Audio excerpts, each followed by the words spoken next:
Hello everyone. आज की कहानी है ससुर का विचित्र जवाब। मनोज उनका हाथ पकड़कर कार में बैठाने की कोशिश करता है। चलो पापा, घर चलो, मैं तुम्हें लेने आया हूँ। तुम्हें 100 बार मनाया है लेकिन मानते ही नहीं हो। इस बार मैं नहीं मानूंगा, मैं जबरदस्ती तुम्हें अपने घर ले जाऊंगा। तभी वृद्धाश्रम में पुलिस आ जाती है। मैनेजर साहब कहते हैं कि इंस्पेक्टर साहब, मैंने ही आपको फ़ोन किया था, गिरफ्तार कर लीजिए इन दोनों को। जबरदस्ती एक वृद्धा को परेशान कर रहे हैं और देखिए उनके साथ जबरदस्ती भी कर रहे हैं। उनकी मर्जी के खिलाफ घर लेके जाने की कोशिश कर रहे हैं। मैनेजर साहब ने पुलिस को सारा मामला पहले ही समझा दिया था। एक पल की देरी किए बिना पुलिस मनोज और सुधा को पकड़ लेती है। पुलिस को देखकर मनोज और सुधा के पसीने छूट जाते हैं। पापा, तुम यह सही नहीं कर रहे हो, चिल्लाते हुए मनोज कहता है। और तुम इतने पैसे लेकर कहाँ जाओगे? वह जमीन करोड़ों की है और वैसे भी तुम्हारे पैर कब्र में लटके हुए हैं। आज नहीं तो कल तुम ऊपर चले जाओगे, तब तो वह जमीन मेरी ही होगी। देखते हैं कहाँ लेकर जाते हो। दरअसल 6 महीने पहले वृद्धाश्रम आए हुए सोमनाथ जी एक दिन अपने वृद्धाश्रम के कमरे में अपने बेटी बहू के साथ बैठे हुए थे। कमरे के बाहर वृद्धाश्रम के मैनेजर कुर्सी डालकर बैठे हुए था और बहुत देर से सोमनाथ जी के निर्णय का इंतजार कर रहा था। जब कमरे से कोई आवाज़ नहीं आती है तो मैनेजर साहब अंदर आते हैं और देखते हैं कि एक कुर्सी पर सोमनाथ जी बैठे हैं और सामने 2 कुर्सियां पड़ी है जिस पर उनके दोनों बहू बेटे बैठे हुए हैं। सोमनाथ जी के चेहरे को देखकर लग रहा था कि वो बहू बेटे से बात ही नहीं करना चाहते थे। पापा, एक बार फिर से सोच लो, घर में आपका पोता आ गया है, उसे आपकी बहुत ज़रूरत है। अगर उसके दादा के होते हुए भी दादा का लाड प्यार न मिले तो यह उसके साथ आप नाइंसाफ़ी कर रहे हो। और पापा, तुम्हें पता है गांव में हमारी जो ज़मीन थी, भले ही वह थोड़ी थी लेकिन हमारी ज़मीन के बीचों बीच हाईवे निकल रहा है। अब उस ज़मीन की कीमत करोड़ों में हो गई है। बेटे की बात सुनकर सोमनाथ जी को बहुत गुस्सा आता है लेकिन वह बेटे बहू से बहस नहीं करना चाहते थे, इसलिए चुप है। कमरे का माहौल एकदम से शांत है। चुप्पी को तोड़ते हुए मैनेजर साहब कहते हैं, अरे चाचा जी, क्या निर्णय लिया आपने? कुर्सी पर बैठा हुआ मनोज कहता है, पता नहीं पापा को क्या हो गया है, चुपचाप बैठे हुए हैं, हाँ या ना कुछ भी जवाब नहीं देते हैं। झुंझलाए हुए बेटा बहू कमरे से निकलकर कार में बैठकर चले जाते हैं। सोमनाथ जी के चेहरे पर ना तो गुस्सा के भाव थे और ना ही निराशा के, एकदम शांत थे। मैनेजर साहब हिम्मत करके सोमनाथ जी से पूछते हैं, चाचा जी, क्या निर्णय लिया आपने? आपके जैसे बहू बेटा बड़े ही किस्मत वाले लोगों को मिलते हैं। आप बड़ी किस्मत वाले हैं जो बहू बेटे आपको इतने दिनों से बार बार घर ले जाने के लिए आ रहे हैं और आप हर बार मना कर देते हैं। वरना आप वृद्धाश्रम में बाकी के लोगों को देखिए, किसी के भी बच्चे या बेटा बहू उनसे मिलने नहीं आते। अगर आते भी हैं तो 4-6 महीने में एक बार मिलकर चले जाते हैं। आपके बेटे बहू पिछले 1 महीने से लगातार आपको घर ले जाने के लिए मना रहे हैं, लेकिन आप है कि अपनी जिद पकड़ कर बैठे हुए हैं। मुझे ऐसा लगता है कि आपके बेटे बहू बहुत ही अच्छे और संस्कारी हैं, वरना आज के ज़माने में ऐसे बहू बेटे नहीं देखे हैं जो बार बार वृद्धाश्रम से अपने बूढ़े पिता को घर ले जाने के लिए आए और पिता बार बार जाने से मना कर दे। आश्रम के किशन काका को ही देख लीजिए, अपने छोटे छोटे नाती पोतों को कितना याद करते हैं, कितना रोते हैं और हर रोज भगवान से यही विनती करते हैं कि बहू बेटे उन्हें किसी तरह भी रख ले, लेकिन वो अपने घर में और अपने नाती पोतों के साथ रहना चाहते हैं। और एक आप है जो अपने बहू बेटी के मनाने पर भी घर जाने के लिए तैयार नहीं है। कुर्सी से उठते हुए सोमनाथ जी मैनेजर साहब से कहते हैं, मैनेजर साहब, अब मेरा घर वृद्धाश्रम ही है, मुझे किसी और घर में नहीं जाना है।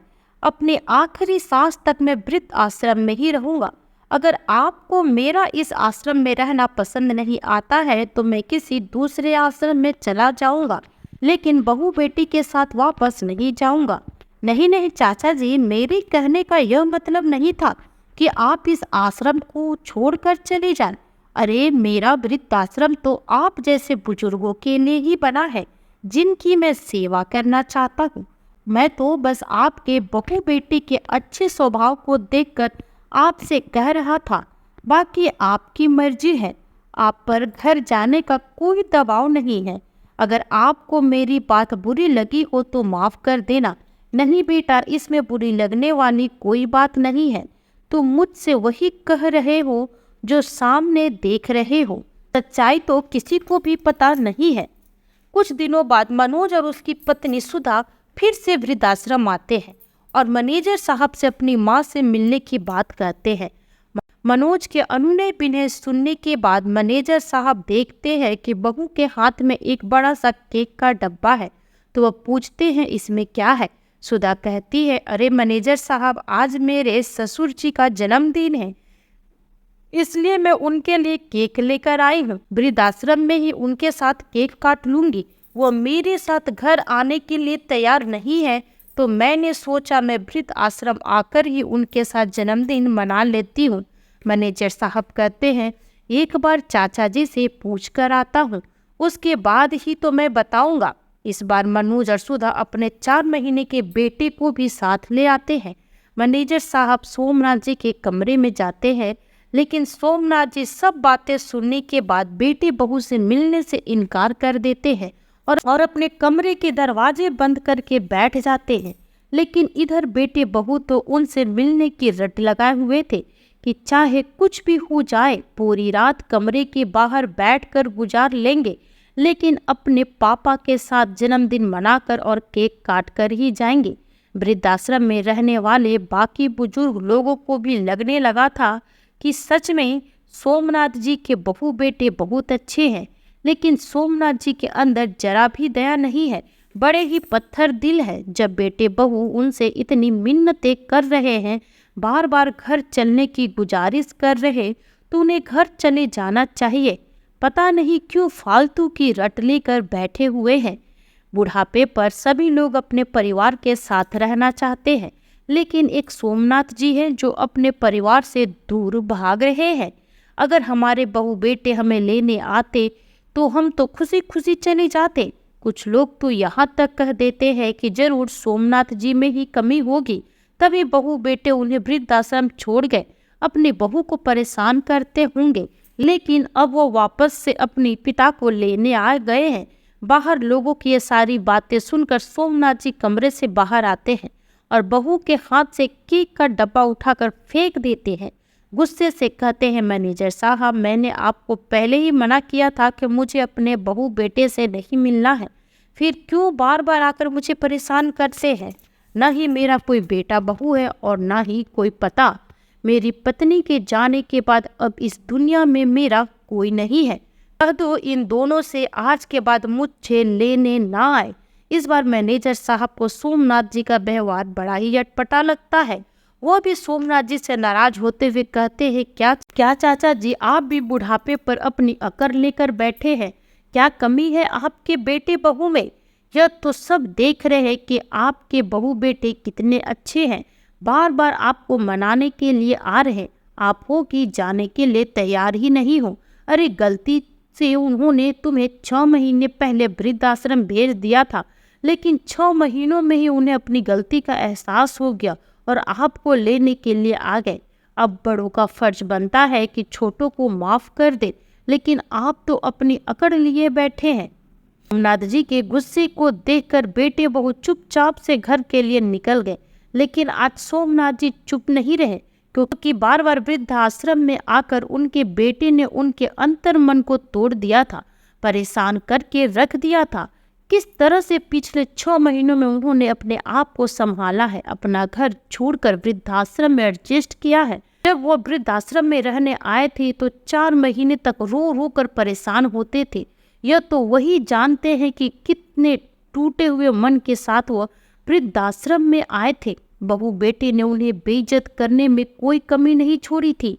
अपनी पिछली बात को याद करके सोमनाथ जी के आंखों में आंसू आ जाते हैं। लेकिन अब वो अपनी जिंदगी में आगे बढ़ चुके हैं, दोबारा से उस नरक की जिंदगी में जाना नहीं चाहते। अपने आंखों से आंसू को पोंछ कमरे में जाने लगते हैं। लेकिन सोमनाथ जी के आंखों में आंसू को देखकर मैनेजर साहब कहते हैं, चाचा जी, पिछले 6 महीने में मैंने आपकी आंखों में एक बार भी आंसू नहीं देखे, लेकिन आज आपकी आंखों में आंसू क्यों है? जो भी है हम सबको बताइए, क्योंकि एक तरफ आपका बेटा बहू आपको लेने आ रहा, दूसरी तरफ आपके आंखों के आंसू कुछ और ही बता रही है। कुछ तो बात है जो आप अपने दिल में छुपाए हुए हैं। ऐसे लग रहा मानो दुखों का समंदर है जिसे आज तक हम सब नहीं देख पाए हैं। आसपास खड़े हुए लोग भी कहते हैं, हाँ सोमनाथ जी, ऐसा क्या हुआ था जिसकी वजह से आप बेटे बहू के साथ नहीं जाना चाहते हैं? कुछ तो ऐसा हुआ होगा जिसने आपको इतना कठोर बना दिया है। सभी लोगों की बातें सुनकर सोमनाथ जी अब सारी बातों को स्पष्ट रूप से बताना चाहते थे, क्योंकि बार बार बेटे बहू का आना उन्हें बिल्कुल भी पसंद नहीं है। जब भी वे बेटे बहू का चेहरा देखते हैं तो उन्हें बड़ा गुस्सा आता है। सोमनाथ जी मैनेजर साहब से कहते हैं, बेटा, तुम जिस बेटे बहू को इतना अच्छा कह रहे हो, तुम्हें उनकी हकीकत पता नहीं है। आज कितने अच्छे बनकर यह दोनों मेरे लिए केक लेकर आए हैं। 1 साल पहले इसी बहू ने मेरे मुंह पर केक फेंक कर मारा था। मेरे ही घर में मेरा सांस लेना दुश्वार कर दिया था। अपने ही घर में घुट घुट कर रह रहा था। शादी के 6 साल बाद मनोज पैदा हुआ था। उसके पैदा होने पर हम दोनों पति पत्नी खुशी से फूले न समा रहे थे।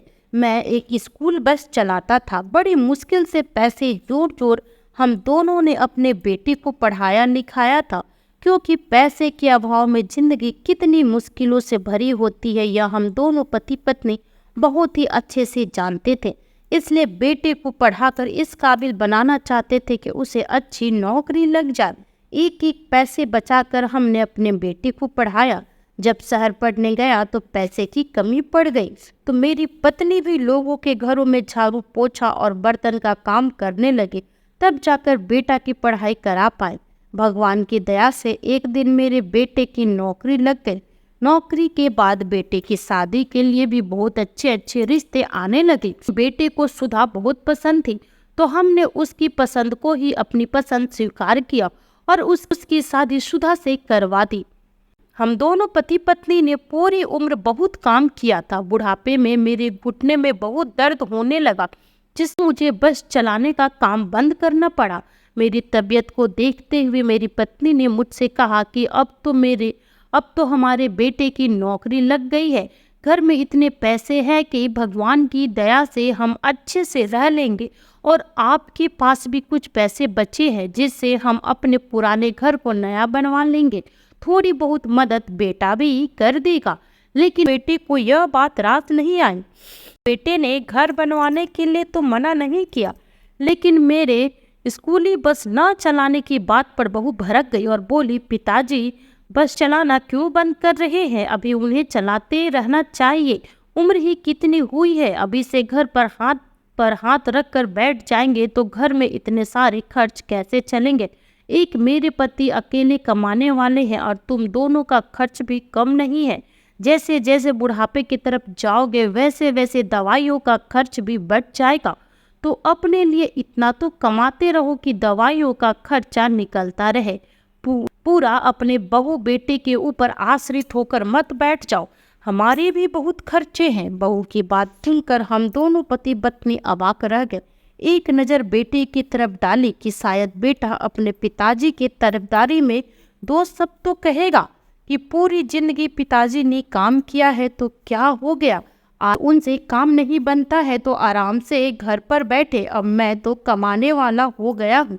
लेकिन बेटे ने हमारी सारी उम्मीदों के विपरीत कहा कि पिताजी, तुम्हारी बहू सही कह रही है, तुम्हें अभी बस चलाना ही नहीं छोड़ना चाहिए। बुढ़ापे पर थोड़ी बहुत तो दुख तकलीफ लगी ही रहती है, लेकिन इसका मतलब यह नहीं है कि तुम हाथ पर हाथ रखकर घर में बैठ जाओ। यह सुनकर मेरी पत्नी को बहुत गुस्सा आता है और वो अपने बेटे से कहती है, कैसी बातें कर रहे हो बेटा, घुटने के दर्द की वजह से तुम्हारे पिताजी ठीक से चल फिर भी नहीं पाते और तुम बस चलाने की बात कर रहे हो।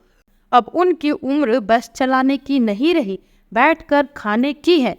मेरी पत्नी की बातें सुनकर बेटा तो ऑफिस के लिए निकल गया, लेकिन बहू रसोई में बहुत देर तक बड़बड़ा रही थी। बहू बेटे की बात को सुनकर मैंने अपनी पत्नी से कहा, भाग्यवान, हम एक काम करते हैं, अपने गांव वापस चलते हैं। गांव में हमारा टूटा फूटा कच्चा घर बना है और 2 बीघा जमीन भी है जो हमारे पुरखों की है, उसे मैं तुम्हारे नाम कर देता हूँ। कल को अगर मैं बस ना चला पाऊँ, तुम्हें कुछ पैसों की जरूरत पड़े तो उस जमीन से अपनी दवाइयों का खर्च तो निकाल पाओगी। सोमनाथ जी बहुत ही समझदार थे। आज जो हुआ उसे देखकर वो आगे की परिस्थितियों को बहुत अच्छी तरह से समझ गए थे। एक दिन दोनों पति पत्नी किसी काम से गांव जाते हैं और वह जमीन अपनी पत्नी के नाम कर देते हैं और नॉमिनी में अपना नाम डालते हैं। अपनी पत्नी के भविष्य को बचाए रखने के लिए सोमनाथ जी ये कदम उठाते हैं। बहू बेटी को इस बात की भनक तक नहीं है। वह तो इस बात से खुश हो रहे कि चलो अच्छा है, बुढ़ा बुढ़ी हफ्ते भर के लिए गांव चले गए। लेकिन गांव से आने के कुछ दिन बाद ही मेरी पत्नी मुझे छोड़कर चली गई। मेरी पत्नी का मुझे छोड़कर जाना मेरे लिए किसी सदमे से कम नहीं था। रो रो कर बुरा हाल था। मैं अपनी पत्नी के जाने के सदमे से उभर भी नहीं पाया था कि बहू बेटे का दूसरा ही रूप मुझे देखने को मिला। पत्नी को गए हुए 1 महीना भी नहीं गुजरा था कि एक दिन बेटा मेरे कमरे में आता है और मुझसे चिल्लाते हुए कहता है, क्या पापा पूरे दिन कमरे में बैठे रहते हो? बेचारी सुधा काम में लगी रहती है, कुछ तो घर के काम देख लिया करो। पैरों में दर्द होने के कारण बाजार का यह घर के बाहर का काम तो तुमसे हो नहीं पाता। कम से कम घर में ही सुधा का हाथ बटा दिया करो। अब जो चला गया वह वापस तो नहीं आएगा। कमरे से निकलो, कुछ काम धाम देखो। बेटे की ऐसी बातें मेरा दिल चीर कर रख देती थी। मन करता था कि मैं भी अपनी पत्नी के साथ इस दुनिया से चला जाता तो अच्छा होता, लेकिन क्या करे, ऊपर वाले ने जितनी सांसें दी है उतनी तो लेनी ही पड़ेगी। बहू बेटे की बेरुखी व्यवहार को देखकर मन ना होते हुए भी मैं घर के काम धाम करने लगा। एक बार भी बहू बेटे मेरे कमरे में नहीं आते और ना ही यह पूछते कि पापा तुम कैसे हो, ठीक से खाना खाया या नहीं। अपनी ही दुनिया में मग्न थे। उन्हें मेरे दुख से कोई लेना देना नहीं था। धीरे धीरे मैं भी घर में नॉर्मल होने की कोशिश कर रहा था। एक दिन बहू मुझे खुशखबरी सुनाती है कि मैं दादा बनने वाला हूँ। यह बात मेरे मन में एक नई ऊर्जा का संचार कर देती है। घर में नए मेहमान के आने की खुशी मुझे जीने की एक राह दे देती है। धीरे धीरे अपने गम को भुलाकर मैं जिंदगी में जीने की कोशिश कर ही रहा था कि एक दिन बहू ने घर पर अपने जन्मदिन की पार्टी रखी और अपनी सारी सहेलियों को घर पर बुलाया। जिस दिन बहू का जन्मदिन था, इत्तेफाक से बहू के जन्मदिन वाले दिन मेरा भी जन्मदिन पड़ता था। घर का सारा खाना पीना बेटे ने बाहर से मंगवाया था, लेकिन पूरे घर की साफ सफाई मैंने ही किया था, क्योंकि बेटे ने मुझसे पहले ही कह दिया था कि तुम्हारी बहू की तबीयत ठीक नहीं है, घर का काम धाम तुम ही संभालना, सुधा से मत कराना, बेचारी काम करने में थक जाती है। बेटे की यह बातें सुनकर बड़ा दुख होता है कि उसे अपनी पत्नी का दर्द दिखाई देता है, लेकिन एक पिता की तकलीफ दिखाई नहीं देती। उन्होंने कभी उम्मीद नहीं की थी कि शादी के बाद बेटा इतना बदल जाएगा। सुधा की सारी सहेलियां घर पर आ गई थी। जन्मदिन की पार्टी में सुधा ने सभी सहेलियों को और आसपास के लोगों को भी बुलाया था। शाम होते होते मनोज भी ऑफिस से वापस आ गया। उसके हाथ में फूलों का एक बुक्के था, साथ ही 2 केक भी लाया था। 2 केक को देखकर सोमनाथ जी को लगा कि बेटे को उनका जन्मदिन याद है, तभी वह 2 केक लेकर आया है, एक अपनी पत्नी के लिए और दूसरा अपने पिता के लिए। लेकिन जब केक काटने की बारी आई तो सुधा दोनों ही केक काट देती है। मनोज भी उसे एक सोने का कंगन गिफ्ट देता है, जिसे देखकर सुधा खुशी से उछल पड़ती है। एक कोने में खड़े हुए सोमनाथ जी ये चुपचाप देख रहे थे। उनकी आंखों में आंसू है, इसलिए नहीं कि बेटे ने बहू को इतना महंगा गिफ्ट दिया, बस इसलिए कि बेटे को पिता का जन्मदिन तक याद नहीं रहा। तभी बेटा अपने पिता को आवाज देते हुए कहता, अरे पापा जल्दी करो, सभी लोगों की खाने का इंतजाम करो, केक तो हमने काट लिया है, सबसे पहले कोल्ड ड्रिंक दो, उसके बाद यह केक ले जाओ और प्लेट में लगाकर सबको दो। ऐसा लग रहा था कि मैं उसका पिता नहीं, घर में काम करने वाला नौकर हूँ। बहू बेटे मुझे घर के सारे काम करवाते हैं, मुझ पर रौब जमाते हैं। उस दिन पार्टी में मैंने हिम्मत करके सभी लोगों को खाना सर्व करने से मना कर दिया, जिसे सुनकर बहू बेटे बौखलाए हुए दोनों दंदनाते हुए मेरे कमरे में आए और गुस्से से बोले, यह क्या तरीका है पापा, कमरे में आकर मुंह फुलाकर बैठ गए हो, घर में इतने सारे लोग आए हैं, उनका खाना पानी देखो। बेटा वह सब तुम्हारे मेहमान हैं और तुम्हारी पत्नी का जन्मदिन की पार्टी है, तो तुम ही देखो, मैं यह सब नहीं देख सकता हूँ। और तुम मुझे दोबारा मत कहना, मुझे बार बार मना करना अच्छा नहीं लगता है। पापा यह फालतू की बातें क्यों कर रहे हो, ऐसा क्या हो गया? बेटा आज मेरा भी जन्मदिन है। सोमनाथ जी इतना ही कह पाते हैं कि बहू चिल्लाते हुए कहती है, ओहो आज बुढ़े का भी जन्मदिन है और इसका केक नहीं कटा इसलिए चिढ़ गया है। कोई बात नहीं, मैं केक कमरे में लाती हूँ और इधर ही तुमसे केक कटवा देती हूँ। नहीं बहू, मुझे कोई केक नहीं काटना और ना ही मैंने पहले कभी जन्मदिन पर केक काटा है। लेकिन बहू कटा हुआ केक उठाकर सोमनाथ जी के पास ले आती है और जबरदस्ती हाथ पकड़कर सोमनाथ जी से केक कटवाती है और केक का एक पीस उठाकर सोमनाथ जी के मुंह पर लगा देती है। बहू यह क्या कर रही हो, मेरी नाक में केक भर गया है, सांस भी नहीं ले पा रहा हूँ, आँख में भर दिया, कुछ भी दिखाई नहीं दे रहा। क्यों पापा जी, तुम्हें ही तो केक काटना है और जन्मदिन मनाने का बड़ा शौक हो रहा, अब लो काटो केक और लगाओ अपने मुंह पर। आजकल के बच्चे ऐसे ही तो जन्मदिन मनाते हैं, केक को काट कर मुंह पर लगाते हैं, तो वही तो कर रही हूँ। मनोज मुझे कुछ दिख नहीं रहा, आंखों में जलन हो रही है। मनोज झटके से हाथ पकड़कर उन्हें बाथरूम तक ले जाता और कहता है, यह रही पानी की बाल्टी, जल्दी से मुंह धोकर बाहर काम करने के लिए आ जाओ। लेकिन सोमनाथ जी मुंह धोकर कमरे में आकर बैठ गए, अंदर से कुंडी बंद कर ली। चाहे जो भी हो जाए, अब वह बहू बेटे के घर में इतना अपमान सह कर नहीं रहेंगे। वह वापस गांव चले जाएंगे, लेकिन अब वह बहू बेटे के पास नहीं रहेंगे। पूरी रात सोमनाथ जी रोते रहे। बहू बेटे भी पार्टी करने के बाद सो गए। रात में पार्टी बहुत लेट तक चली थी, इसलिए सुबह 11 बजे तक सोकर नहीं उठे थे। सोमनाथ जी अपने गांव जाने के लिए तैयारी कर ली थी, बस बहू बेटे के उठने का इंतजार कर रहे थे। जब बहू बेटे 12 बजे सोकर उठे तो सोमनाथ जी को तैयार देखकर बोले, अब सुबह सुबह कहाँ चले बन ठन कर? बेटा मैं गांव जा रहा हूँ, अब उधर ही रहूंगा, बहुत रह लिया बहू बेटों के पास, अब बाकी की जिंदगी गांव में ही गुजार लूंगा। पापा तुम गांव नहीं जाओगे, क्योंकि गांव के घर और जमीन को मैं बेचने की सोच रहा हूँ। मुझे पैसों की जरूरत है, गांव के जमीन और घर को बेचकर मुझे अपने लिए एक कार खरीदनी है। औकते हुए सोमनाथ जी कहते हैं, मनोज तुम गांव के घर और जमीन को नहीं बेचोगे, उस पर तुम्हारा कोई हक नहीं है। क्यों, मेरा हक क्यों नहीं है? वह घर तो पैतृक है, तो पैतृक घर पर मेरा पूरा अधिकार है। बेटे की बात सुनकर सोमनाथ जी शांत रहते हैं, कुछ नहीं कहते और न ही बहू बेटे को यह बताते हैं कि उसकी माँ के मरने से पहले उन्होंने गांव की 2 बीघा पैतृक जमीन उनके नाम कर दिए थे। बहू सोमनाथ जी के हाथ से बैग छुड़ाकर उन्हें एक कमरे में बंद कर देती है और कहती है, मनोज तुम्हारे पिताजी अगर गांव चले गए तो हमें गांव की जमीन और घर को बेचने में मुश्किल हो जाएगी, और वैसे भी अभी 2-4 महीने हमारे पास गांव की जमीन को बेचने का समय नहीं है और इतनी जल्दी उसके ग्राहक भी नहीं मिलते। एक काम करते हैं, इस बुड्ढे को पहले हम ठिकाने लगाते हैं, पहले कहीं इसको भेजते हैं। मेरी एक सहेली बता रही थी कि उसकी सास वृद्धाश्रम में रहती है, क्यों न बुड्ढे को हम वृद्धाश्रम भेज दें। हाँ हाँ सुधा, तुम सही कह रही हो, पापा को वृद्धाश्रम भेजना ही सही है।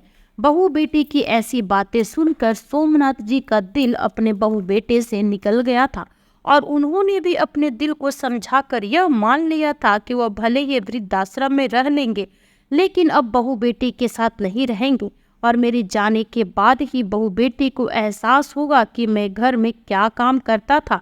पूरे घर की साफ सफाई मैं ही संभालता था। बहू 10 बजे सोकर उठती थी। जब मैं घर से चला जाऊंगा तब बहू को पता चलेगा। सोमनाथ जी बहू बेटी के साथ रहने की अपेक्षा वृद्धाश्रम में जाना स्वीकार करते हैं। सोमनाथ जी को वृद्धाश्रम भेजने के 6 महीने बाद ही गांव से किसी का फोन आता है कि मनोज, गांव में जो तुम्हारी जमीन थी उसके बीचों बीच हाईवे निकल रहा है, अब उसकी कीमत करोड़ों में हो गई है। जिसे सुनकर सुधा और मनोज खुश हो जाते हैं। अगले ही हफ्ते गांव में जमीन बेचने के लिए पहुंच जाते हैं।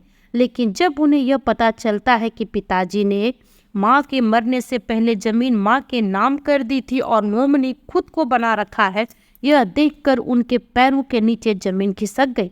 घबराने लगे कि अब क्या होगा। घर जाकर दोनों ही तिक्रम लगाने लगे कि किस तरह से पापा को अपने पास बुलाया जाए। लेकिन जिस तरह से सोमनाथ जी को घर से निकाला था, उन दोनों की हिम्मत नहीं पड़ रही थी कि वापस लाने की। लेकिन जब सुधा को बेटा पैदा हुआ तो उन्हें पिता को वापस लाने का एक बहाना मिल गया और पोते के नाम पर वृद्धाश्रम में बार बार जाकर उन्हें इमोशनल ब्लैकमेल करने की कोशिश करने लगे। बात को सोमनाथ जी बहुत अच्छी तरह से समझ रहे थे, क्योंकि बेटे ने पहली मुलाकात में ही उन्हें गांव के हाईवे वाले जमीन की बात बता दी थी और उन्हें सब समझ में आ गया था कि बेटा बहू उन्हें घर वापस क्यों ले जाना चाहते हैं। और बेटे के पैदा होने के बाद बहू को फ्री में नौकर भी तो मिल जाता। बस यही वजह है मैनेजर साहब कि मैं बहू बेटी के पास नहीं जाना चाहता हूँ। बहू बेटे मुझे किसी अच्छी नीयत से अपने साथ नहीं ले जाना चाहते हैं। आप लोगों को क्या लगता है कि मेरे बेटे बहू मुझे बहुत इज्जत देते हैं और मुझे बहुत प्यार करते हैं, जिसकी वजह से वो मुझे घर ले जाना चाहते हैं? ऐसी कोई बात नहीं है। वो तो मुझे सिर्फ घर के एक रामू काका बनाकर और गांव के हाईवे वाली जमीन को बेचकर पैसे हड़पना चाहते हैं। और जैसे ही उनका यह काम हो जाएगा, मुझे फिर से दूध में जिस तरह से मक्खी निकालकर फेंकी जाती है उसी तरह से बेइज्जत कर फेंक देंगे। और मैं बार बार बेइज्जत नहीं होना चाहता। एक बार बुढ़ापे पर बेइज्जती का दर्द बर्दाश्त कर लिया है, बार बार बर्दाश्त नहीं होगा। इस वृद्धाश्रम में ही मेरा मन लग गया है। मैं बहू बेटे के घर नहीं जाना चाहता। सोमनाथ जी की ये सारी बातें सुनकर मैनेजर साहब के आंखों में भी आंसू आ गए। आसपास जितने भी लोग बैठे थे वह सब भी भावुक हो गए। हमें माफ़ कर दो सोमनाथ जी, हमने आपको गलत समझा। मैनेजर साहब भी सोमनाथ जी से माफ़ी मांगते हुए कहते हैं, चाचा जी मुझे माफ़ कर दो। एक पल के लिए मुझे लगा कि आप गलत हैं, लेकिन अब समझ आ रहा कि आपके बेटे बहू इतने दिनों से आपके पैसे हड़पने के लिए आपके पास आ रहे हैं। अब आज के बाद आपसे कोई कुछ नहीं कहेगा। आराम से इस वृद्ध आश्रम में आपको कोई परेशानी नहीं होगा। एक हफ्ता ही बीतता है कि मनोज और सुधा फिर से वृद्धाश्रम आ जाते हैं। मैनेजर साहब तो इन दोनों के आने का ही इंतजार कर रहे थे। दोनों को गेट पर देखते ही मैनेजर साहब पुलिस को फोन कर देते हैं। मनोज कहता है, मैनेजर साहब मेरे पापा कहाँ हैं? मैं उन्हें लेने आया हूँ। आज उन्हें हर हाल में लेकर ही जाऊंगा, कुछ भी हो जाए। आज मनोज और सुधा के स्वभाव में उनका असली रूप दिख रहा था। वो अफसों के लिए अब सच्चाई का मुखौटा उतार कर जबरदस्ती पर उतर आए थे। तभी सोमनाथ जी अपने कमरे से आते हुए दिखाई देते हैं तो मनोज उनका हाथ पकड़कर खींचने लगता है। तभी वहाँ पुलिस आ जाती है और मनोज और सुधा को गिरफ्तार कर लेती है। तब सोमनाथ जी कहते हैं, बेटा तुम्हारी नीयत तो मुझे बहुत पहले ही पता चल गई थी, इसलिए कल ही मैं उस जमीन को बेचने गांव जा रहा हूँ। तो इतने सारे पैसे लेकर कहाँ जाओगे बुढ़े? कब्र में पैर पड़े हैं और पैसों के लिए हाय तौबा मचा रखा है। मरने के बाद पीठ पर लेकर जाओगे क्या? चिल्लाते हुए बहू कहती है। सोमनाथ जी अपनी बहू से कहते हैं, पैसे मेरे हैं बहू रानी, तो मैं पीठ पर लेकर जाऊं या पॉकेट में?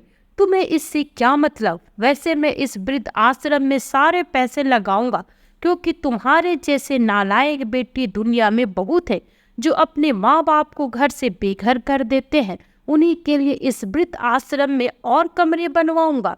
जितने भी पैसे आएंगे सब वृद्ध आश्रम में ही लगाऊंगा, क्योंकि अब यही मेरा घर है। लेकिन तुम लोगों को अपनी जमीन की एक फूटी कौड़ी भी नहीं दूंगा।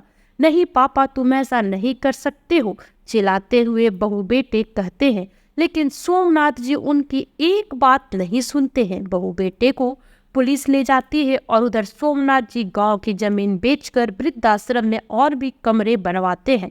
सुख सुविधाओं से पूर्ण एक नया वृद्धाश्रम बनवा देते हैं और पूरी जिंदगी सुकून के साथ वृद्धाश्रम में बिताते हैं। तो दोस्तों, कैसी लगी आपको आज की कहानी? कमेंट करके जरूर बताइएगा। साथ ही लाइक एंड शेयर करना बिल्कुल न भूलें। फिर मिलती हूँ आपसे न्यू वीडियो में एक नई कहानी के साथ।